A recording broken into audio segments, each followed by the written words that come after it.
Você nasceu para governar sobre todas as coisas. Você é a imagem e semelhança do Deus vivo. É o que vai estar falando lá em Gênesis 1, 26, 28. Então disse Deus: façamos o homem à nossa imagem conforme a nossa semelhança.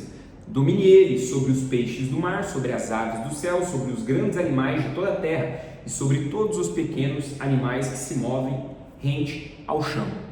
Então aqui ele vai estar falando duas coisas, né? Vai estar falando sobre a nossa identidade, e eu quero muito nesse vídeo falar a respeito da sua identidade, porque se você não tiver a tua identidade firmada, bem estabelecida, você é como o vento, você acaba indo para todo lado.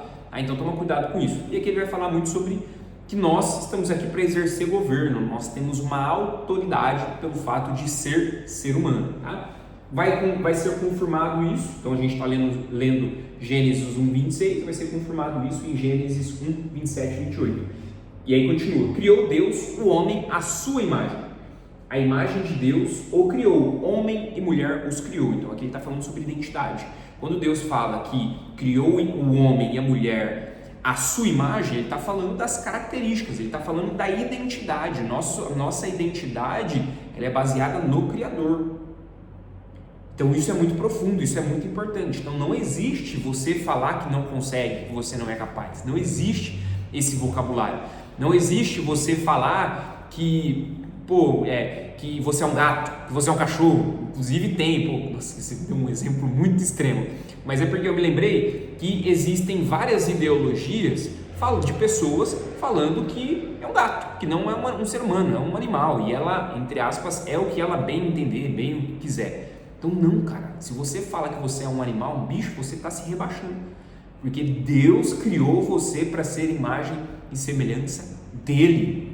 Ele não criou o animal para ser imagem e semelhança dele, ele criou você, homem, você, mulher. É um ponto importante para a gente entender. E no versículo 28 vai falar: Deus os abençoou e lhes disse: sejam férteis e multipliquem-se, encham e subjuguem a terra. Gente, faça filho. Eita glória, faça filho para multiplicar a terra cada vez mais. Dominem sobre os peixes do mar. Um ponto muito importante.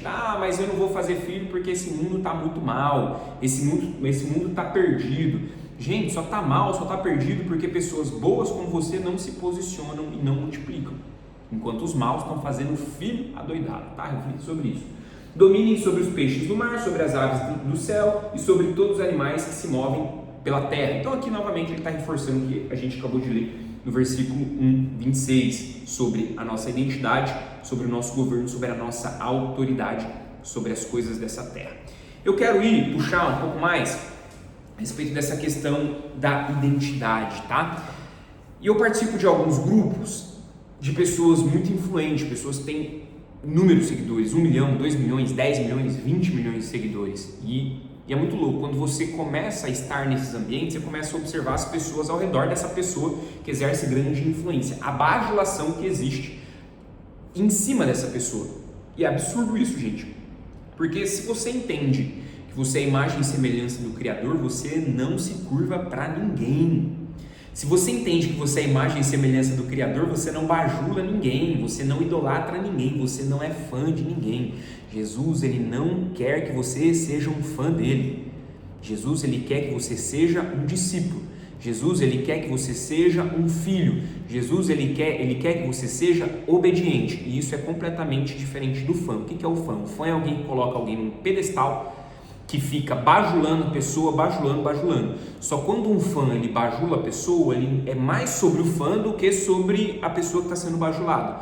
Porque o bajulador, nada mais nada menos, ele tá aqui o fã, tá aqui a pessoa que está sendo bajulada. Esse abismo aqui, o que o fã está dizendo? Ele está falando: cara, eu não consigo fazer o que você faz, eu não consigo fazer os resultados que você tem. Por isso, logo eu te bajulo. Ele mesmo cria um distanciamento dele com a própria pessoa quando ele fica bajulando. Então, na verdade, a bajulação nada mais nada menos do que eu falar: cara, eu não sou capaz, eu não consigo bater esse resultado, eu não me vejo, eu não me reconheço, eu não conheço a minha identidade, logo eu não consigo fazer isso. Esse é o fã, esse é o bajulador. Jesus, ele não quer bajulador, ele quer discípulos. que é o discípulo? O discípulo é aquele que entende a sua identidade, ele entende aquilo que ele carrega, é obediente ao Senhor, ele busca a vontade do Senhor e ele coloca em prática. O fã não coloca em prática, o fã não aplica, o fã ele só está ali para bajular, mas na verdade ele está falando sobre ele. E a mesma coisa o hater. O hater, quando ele hateia, vocês têm esse verbo, mas o hater, quando ele hateia, ele está falando sobre a pessoa, sobre ele mesmo, sobre a insuficiência dele, sobre a incapacidade dele. Pô, esse cara é inconsciente, né? Esse cara tá conseguindo fazer isso, algo que eu não tô fazendo. A mesma coisa o fã. Então, toma cuidado com esse excesso de bajulação e também não se importe tanto com aquilo que os haters vão estar falando, se você estiver fazendo as coisas certas, tá? Porque no final das contas, é sempre sobre a pessoa, sempre sobre eles mesmos. Por isso que você precisa ter clareza da sua identidade e do seu propósito. Se você entende isso, cara, você não bajula as pessoas, você não fica ali querendo se aproximar das pessoas só para bajular, só para, deixa eu tirar uma foto.